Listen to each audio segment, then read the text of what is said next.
I've talked a lot about why you need a customer advisory board. In past videos, I've given a broad brush explanation of why you want a customer advisory board and how to put one together. Today, I'm going to talk about one of the crucial pieces of your advisory board. This crucial piece is one that you're going to want to avoid. At the same time, if you do avoid it, you'll not get the type of results you want to get from your board.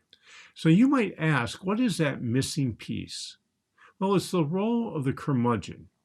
And today I'm going to talk about why you need one on your advisory board. Now, I often play that role in groups that I'm a member of. I know that too often people want to play nice when they're on a board. Rarely do you find someone that will mix it up. That is, unless you have a curmudgeon on your board. So let's start with the type of curmudgeon you want. So let's talk about what a curmudgeon, first of all. A curmudgeon is seen as a crusty person who just always disagrees with everything. That's not what I'm talking about. The curmudgeon I'm talking about is the type that really doesn't care if they start to stir the water up, if they feel that it's necessary. For example, in a customer advisory board, there's a tendency for everybody to tell you how wonderful you are. But you really need to have somebody on your board who's going to raise your hand and say, you know, I hear all that stuff and those are all true, but here's something I would like you to think about that would make your business infinitely better. Once somebody does that, you're going to find that the floodgates open and people will start telling you what they really think. But somebody needs to lead the way. It just doesn't happen by mistake. And that's why I say you always need a curmudgeon. I kind of say that jokingly, but you always need a curmudgeon who's going to be on your board. So now let's talk about the type of curmudgeon that you don't want. Now, this type of curmudgeon is the one who is cranky, finds fault with everything, just to find fault with everything, wants to upset the apple cart, and really doesn't care what you're getting. You don't want that type of curmudgeon to be on your board. So getting the right type of curmudgeon is important. If they can ask a tough question, you'll find that others will join in.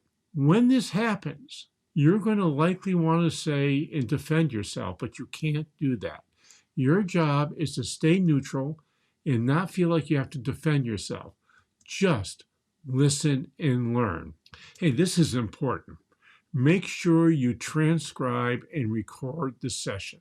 While the session is going on, you're going to be listening. You're going to try to absorb everything. I don't want you to be taking notes while you're in your advisory board. I want you to record the session, transcribe it, and then review it later. You know, you're going to miss some important things that get said, and having a transcript will allow you to capture the gems that will come out of your advisory board meetings. So here are some rules that will make your meetings way more productive. Make sure people always talk from their personal point of view.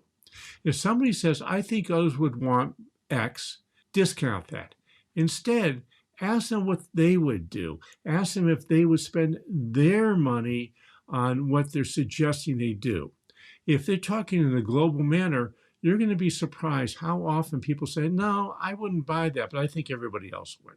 That's a big piece I learned, and it took me several board meetings before I finally got that down.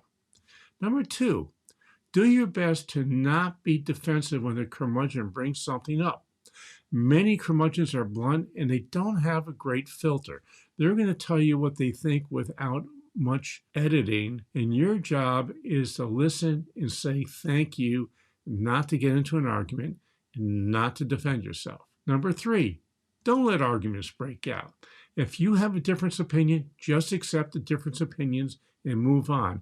If you find people on your board are starting to have a major disagreement, again, you want to step in and say, you know, I'm hearing what you're saying. I'm hearing what you're saying. You have different opinions, and I really appreciate both of that, but we need to move on.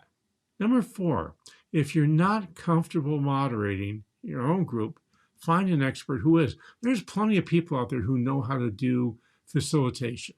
Now, you want somebody who understands how to facilitate a customer advisory board. You can call me. I have a couple of people I work with who I think are great, And I've done a bunch of them myself over the years. And finally, keep it light and fun. Now, just because I'm saying you need a curmudgeon doesn't mean you have to be serious and unhappy and bringing up all this stuff and just have a terrible time. When somebody says something, try to make a joke, try to make it fun, try to keep it light. The lighter that you keep it, the more effective you're going to have. So your goal with this customer advisory board meeting is to get high quality ideas, have your board members understand what you do, and to hopefully think of some of their contacts you can help.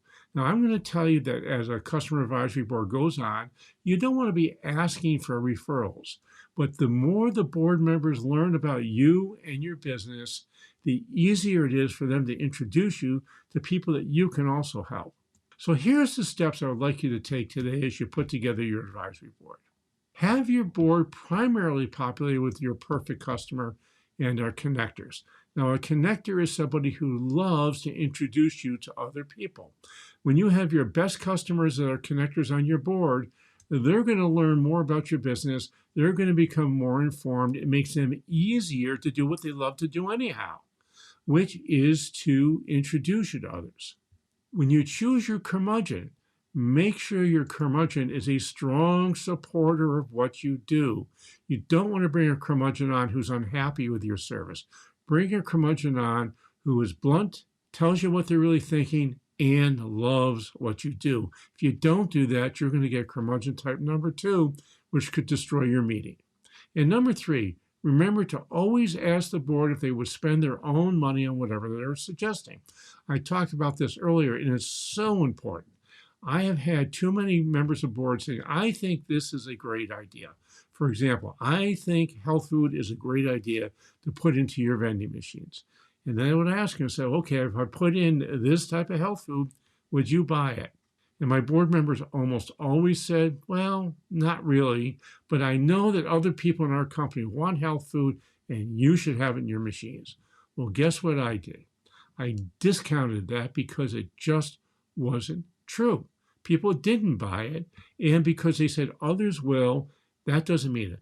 In my experience, we're not all that unique. We're very similar to other people. If someone says, I'll spend my money on it, I'll bet others will too.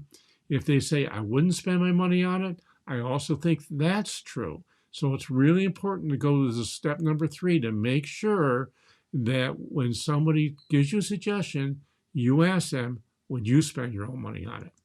So if you follow these rules, you'll start hearing ways to make your company better.